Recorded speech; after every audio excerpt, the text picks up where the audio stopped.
I grew up in Bristol, in the First District, as a matter of fact, on French Street with my three brothers.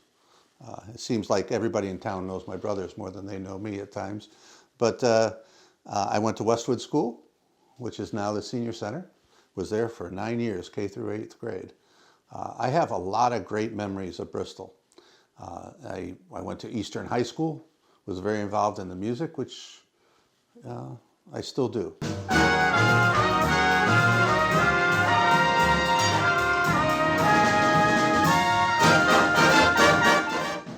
When I was, I believe, about 40, I had been playing trumpet for many years, and my father came to me, who was a fine tenor sax player. He played for Bob Hope, Sammy Davis Jr., the Four Tops, Sonny and Cher. Whenever they came to Connecticut, my dad was in the pit. He came to me one day and said, you know, it's about time you learn how to play jazz. So I got some of my friends, we got together, and my dad taught me how to play jazz. And then we formed a band and we played some gigs together. It's the most rewarding aspect of my musical career that I can remember. Since then, I started an 18-piece big band called the Stanley Street Big Band, and before that it was the Bristol Reunion Jazz Band. And I've been playing with the Bristol Brass and Wind Ensemble for going on 15 years now. And for a good portion of that, I was president of the organization, and then for an even larger portion of that, I did all the announcing. So a lot of people might recognize me from the announcing at the concerts and seeing me at performances. I work at Cigna in the Treasury IT department, so I support their treasury systems on a daily basis. My mother is originally from Ohio. She lived in a place that was about 1 square mile called Ney, Ohio. And she came out here after she met my father at Defiance College, and they lived in New Britain. But before any of us were born, my parents moved to Bristol, and they've lived there ever since. My mom still lives here over at off of Stafford Avenue. And so my whole upbringing was in the Sherman Park area of Bristol. It was a great neighborhood. We had lots of kids in the neighborhood, and we had strong relationships, some of which I have to this day. So it says a lot for the community that we had back then. I got involved in politics because, again, I grew up in Bristol. I love Bristol. And I knew Ellen was running. And I have a lot of confidence in Ellen. She's so effective at what she does. She's qualified. She's effective. She makes things happen. And I wanted to be there to support her with that.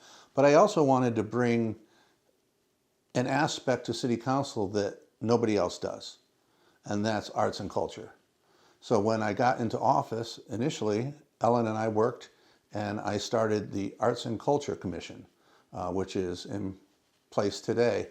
And it's to support the community in the arts so that we can bring events here, bring people downtown, support the area businesses, and then more businesses will want to come. It's just one piece of a financial future. Why I want to be in this seat again is because a lot of the work that we did on City Council, whether it's the Arts and Culture Commission, the Opioid Task Force, the Diversity Council, since we've left, they've cut their budget, they're less effective, they're not doing what we were intending them to do. So we need to right this ship. Everything is underfunded, ineffective since Jeff took over, and we need to correct that. We need to right that ship. It's not a good feeling when you take the time and the effort to create something and then somebody starts to tear it down. I view local politics as bipartisan. In other words, it's not about the party. It's about getting the job done. And I've worked with the other side. When I first got on City Council, we had a Republican candidate, and we worked very well with him. Very easy.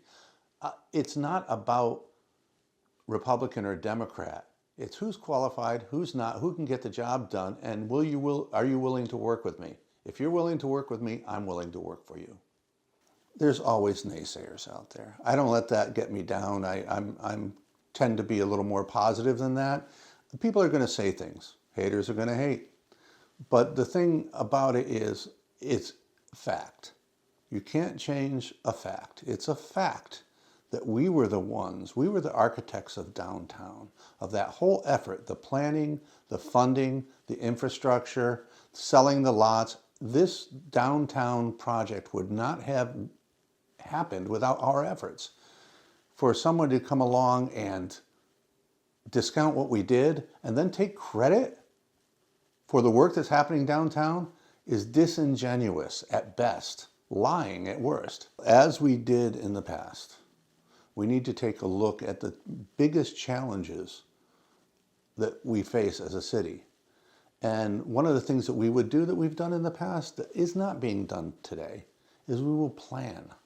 We'll create a strategy and execute that strategy so that it is a success. And if things don't happen the way we want them to, we adjust and plan again and retry. The problem with the current administration, and I hate to go back on this, but they seem to be just putting their finger in the dike every time there's a problem. And they're running out of fingers, except for the ones that they're pointing at other people's and blaming other people for things that are happening. They have to stop blaming other people and do something about it. And I don't think this administration is capable of doing that. We need to get somebody in there that has never made an excuse when they were in office. Ellen and the city council, we never made excuses or blamed other people for things that happened. We fixed it and move on.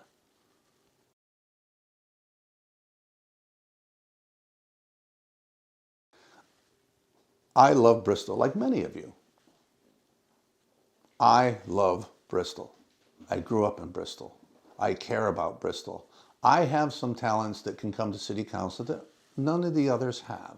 We all do. All the slate that we have in the Democratic council members, they all have special talents that they can bring. And that's the beauty of creating a team. We're going to work together as a team, bringing different talents. Mine are in the area of IT, planning. I'm a project manager, program manager at Cigna. So my strength is finances of a project, planning a project, and implementing a project. But also, I have a huge background in the arts. And I perform all over the state, and I see what other cities have done to create a great environment downtown and have a thriving downtown. And without exception, arts and culture is a major piece of their success. I want to bring that to City Council so that we can be as successful as some of the other towns that I've seen flourishing. Getting elected is necessary, but the real work starts when you're sitting on the dais and actually getting things done. Having ideas that you can bring to the table and have them come to fruition. That's where the work is, and that's what I enjoy.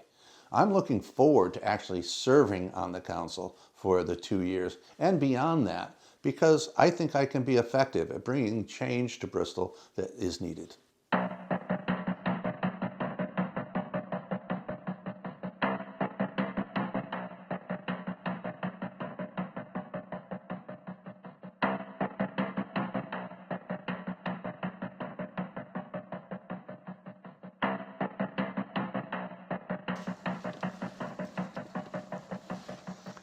I'm Greg Hahn, and I'm running for Bristol City Council in the 1st District.